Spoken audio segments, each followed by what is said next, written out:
संदीप ने अपनी माँ के कहने पर गांव में शादी कर ली थी। लड़की का नाम था सुनीता। माँ का कहना था एकदम मॉडर्न बहू नहीं होनी चाहिए, लेकिन उन्हें नहीं पता था कि गांव से आने वाली बहू सुंदर सुशील तो होगी और उसको गांव से बाहर भी निकाल लाएंगे, लेकिन उसके अंदर का गांव कैसे बाहर निकलेगा। शादी के कुछ दिन बाद, माँ टिफिन तो देना जरा।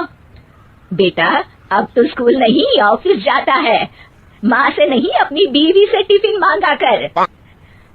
ओके माँ। सुनीता टिफिन ले आओ। 1 किलो टिफिन, इसके अंदर पिस्ता डाल दिया है। पिस्ता? पिस्ता क्यों? सास जी ने बोला था ना कि आपको पिस्ता बहुत पसंद है। ओहो, मैंने पिस्ता नहीं पास्ता बोला था, पास्ता। पास्ता? कहीं होता है पास्ता? अरे बेटी तू रहने दे, मैं बना दूंगी। अच्छा किया कि पाव भाजी बनाने का नहीं बोला, वरना किसी के पाव बना देती है। सुनीता को बुरा लगता है, लेकिन उसकी नादान हरकतें कम नहीं होती। ऐसे ही एक दिन, अरे तुमने ये क्या लगाया है? अरे आप वो फूस फूस करके लगाते हैं ना, वही। डियो? का दियो? किसको दियो? अरे वही ना जिससे खुशबू आती है। हाँ हाँ सही पकड़े हैं। अच्छा लेकर तो आना। कौन सा डियो लगाया तुमने? अभी लेकर आते हैं जी। संदीप की बात मानकर सुनीता अंदर से खुशबू वाला फुसफुस लेकर आती है। OMG! OMG मतलब ओ माय गणेश ना।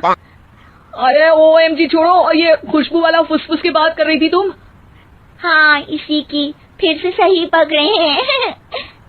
अरे देवी, लेकिन आप सही नहीं पकड़े हैं, ये डियो नहीं है। डियो नहीं है तो क्या लियो है? अरे ये रूम फ्रेशनर है जिसको कमरे में छिड़कते हैं, खुद पर नहीं। कोई बात नहीं, माँ कहती थी आत्मा किराएदार है, शरीर एक किराए का कर्म। हम शरीर पे ये डालिए तो क्या फर्क पड़ जाएगा। अरे बहू, ओ बहू, मेरे लिए फल तो ले आ, फिर मैं बाजार जाऊंगी। सुनीता अपनी सास के लिए फल लेकर आती है। अरे बेटा, पपीता, तरबूज और सेब फल ऐसे कैसे खा लूं, काट कर तो ले आ। माँ जी, मेरे गांव में तो खेत से उठा के सीधा खा लेते हैं। अरे ये तेरा गांव नहीं है ना। अरे संदीप, तू ही कुछ समझा देना इसको बेटा। मैं कैसे समझाऊं माँ, ये तो माइक्रोवेव को भी भट्टी बोलती है। कल मैंने बोला हाय कैसी हो, तो बोलती है किसी को हाय नहीं लगानी चाहिए। अरे सुनीता, तेरा क्या होगा? अभी तो कैसे बताऊं माँ जी, अभी हम कुछ करेंगे फिर पता चलेगा क्या होगा, लड़का या लड़की।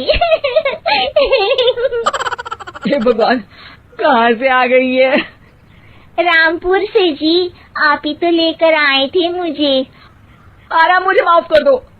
पहले कोई गलती तो करिए जी, आपकी तो सारी गलती माफ कर देंगे हम। हाँ अरे बहू मेरी बात सुन, फल यानी कि फ्रूट जब भी लाए ना तो काट कर लाना, ठीक है?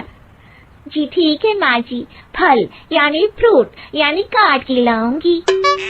सुनीता रोज ही कोई ऐसी हरकत कर देती जिसकी वजह से उसे घर में 2 बातें सुननी पड़ती। एक दिन, माँ मेरे बॉस घर पर आने वाले हैं शाम को, उनका बर्थडे है, फैमिली साथ नहीं रहती उनके, तो यही पार्टी कर लेंगे। उनको अच्छा लगा तो शायद मेरा प्रमोशन भी हो जाएगा। मैं ना फ्रूट केक लाकर फ्रिज में रख दूंगी और तेरे साथ आज खाना मैं बनाऊंगी, ताकि जब साहब आए तो खाने में कोई गड़बड़ ना हो। शाम को जब सारी तैयारियां हो जाती है, संदीप के साथ बड़े साहब भी घर आते हैं। फ्रूट केक तो ले आना बहू, फिर खाना खाएंगे। और इस सब की क्या जरूरत थी, आपने बुलाया वही काफी है। सर आपका परिवार शहर में नहीं है तो हम ही आपके परिवार जैसे हैं सर। इतने में ही सुनीता फ्रूट केक लेकर आती है और बड़े साहब की टेबल पर रख देती है, और जैसे ही केक के ऊपर का बॉक्स हटाती है, ओह ये क्या है, केक तो कटा हुआ है, मैं तो ऐसा नहीं लाई थी। आप मुझे शाबाशी दे सकती है माँ जी, मैंने ही केक काट दिया।